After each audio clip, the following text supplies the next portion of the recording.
حضرت علی سے کسی نے پوچھا، یا علی، آپ کی زندگی میں کوئی ایسی حسرت جو رہ گئی ہو؟ تب حضرت علی نے فرمایا، 2 حسرتیں رہ گئیں، ایک جتنا مجھے علم تھا اتنا کسی نے پوچھا نہیں، اور دوسرا جتنا میں سخی تھا اتنا کسی نے مانگا نہیں۔ آپ نے فرمایا، زندگی کے 3 سنہری اصول ہمیشہ یاد رکھو۔ ایک یہ، اس سے ضرور معافی مانگو جسے تم چاہتے ہو۔ دوسرا، اسے مت چھوڑو جو تمہیں چاہتا ہے۔ تیسرا یہ، اس سے کچھ نہ چھپاؤ جس پر تم اعتبار کرتے ہو۔ آپ نے فرمایا، دوست سے سنبھل کر دوستی کرو، ہو سکتا ہے وہ کسی دن تمہارا دشمن بن جائے، اور دشمن سے سنبھل کر دشمنی کرو، ہو سکتا ہے وہ کل تمہارا دوست بن جائے۔ زبان کا وزن بہت ہی ہلکا ہوتا ہے، مگر بہت کم لوگ اس کو سنبھال پاتے ہیں۔ آپ نے فرمایا، جسم ایک دکان ہے اور زبان اس کا تالا۔ جب تالا کھلتا ہے تو معلوم ہوتا ہے کہ دکان سونے کی ہے یا لوہے کی۔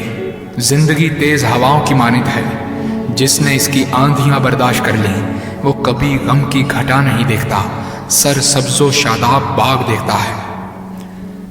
حضرت علی سے کسی نے پوچھا، یہ کیسے پتہ چلے گا کہ جو پریشانی یا مصیبت ہم پر آئی ہے وہ اللہ کی طرف سے آزمائش ہے یا ہم پر اللہ کی طرف سے سزا ہے؟ آپ نے جواب دیا، جو مصیبت تجھے اللہ کی طرف لے جائے وہ آزمائش ہے، اور جو مصیبت تجھے اللہ سے دور کر دے وہ سزا ہے۔ حضرت علی کے پاس ایک یہودی آیا اور کہا، میں نے سنا ہے کہ آپ مسلمان جب عبادت کرتے ہو تو وسوسے اور خیالات آتے ہیں، جبکہ ہم عبادت کرتے ہیں تو ہمیں نہیں آتے۔ حضرت علی نے جواب میں فرمایا، اگر ایک گھر فقیر کا ہو اور ایک گھر امیر کا تو چور کہاں جائے گا؟ یہودی نے کہا، امیر کے گھر میں۔ حضرت علی نے فرمایا، تبھی تو شیطان ان کو ستاتا ہے جن کے دل میں اللہ ہو۔ جن کے دل میں اللہ کی محبت نہیں ہوتی وہاں شیطان کا کیا کام؟ آپ نے فرمایا، جب تمہاری جان کو خطرہ ہو تو صدقہ دے کر جان بچاؤ، اور جب تمہارے دین کو خطرہ ہو تو جان دے کر دین بچاؤ۔ آپ نے فرمایا، یہ زندگی 2 دن کی ہے، ایک تمہارے حق میں اور دوسرا تمہارے مخالف۔ جس دن تمہارے حق میں ہو اس دن غرور مت کرنا، اور جس دن تمہارے مخالف ہو اس دن صبر کرنا۔ کسی کی مدد کرتے وقت اس کے چہرے کی طرف مت دیکھو، ہو سکتا ہے اس کی شرمندہ آنکھیں تمہارے دل میں غرور کا بیج بو دیں۔ 3 چیزیں ایمان کو تباہ کر دیتی ہیں، امیروں کی محفل، عورتوں کی صحبت اور جاہلوں سے بحث۔ حضرت علی نے فرمایا، جانور میں خواہش اور فرشتے میں عقل ہوتی ہے، مگر انسان میں اللہ پاک نے دونوں رکھی ہیں۔ اگر وہ عقل دبا لے تو جانور، اگر خواہش کو دبا لے تو فرشتے کی مانند ہو جاتا ہے۔ آپ نے فرمایا، اپنے جسم کو ضرورت سے زیادہ مت سنوارو، اسے تو مٹی میں مل جانا ہے۔ سنوارنا ہے تو اپنی روح کو سنوارو، کیونکہ اسے رب کے پاس لوٹ کر جانا ہے۔ مومن کی مثال ترازو کے پلڑے جیسی ہے، جس قدر اس کے ایمان میں اضافہ ہوتا ہے اتنی ہی اس کی آزمائش بڑھتی ہے۔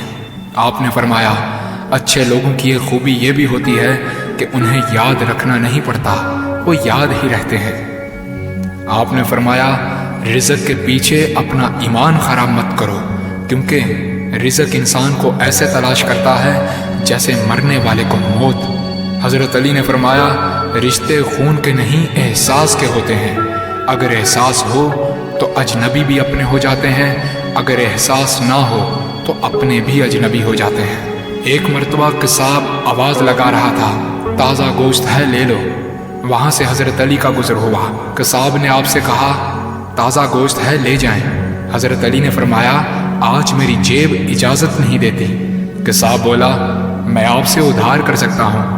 اس سے آپ نے ایک بہت حکمت سے لبریز جملہ ارشاد فرمایا۔ آپ نے فرمایا، یہ ادھار میں اپنے پیٹ سے کیوں نہ کر لوں، جس کو میں جنت میں اس سے بہتر غذا کھلا سکتا ہوں۔ حضرت علی نے فرمایا، لفظ انسان کے غلام ہوتے ہیں مگر صرف بولنے سے پہلے تک، بولنے کے بعد انسان اپنے لفظوں کا غلام بن جاتا ہے۔ آپ نے فرمایا، کوئی تمہارا دل دکھائے تو ناراض مت ہونا، کیونکہ قدرت کا قانون ہے، جس درخت کا پھل زیادہ میٹھا ہوتا ہے لوگ پتھر بھی اسی کو مارتے ہیں۔ آپ نے فرمایا، کسی کا عیب تلاش کرنے والے کی مثال اس مکھی جیسی ہے جو سارا خوبصورت جسم چھوڑ کر صرف زخم پر بیٹھتی ہے۔ آپ نے فرمایا اچھا دوست چاہے کتنا برا بن جائے کبھی اس سے دوستی مت توڑنا، کیونکہ پانی چاہے کتنا بھی گندا ہو آگ بجھانے کے ضرور کام آتا ہے۔ آپ نے فرمایا زندگی کے ہر موڑ پر صلح کرنا سیکھو، کیونکہ جھکتا وہی ہے جس میں جان ہوتی ہے، اکڑنا تو مردے کی پہچان ہوتی ہے۔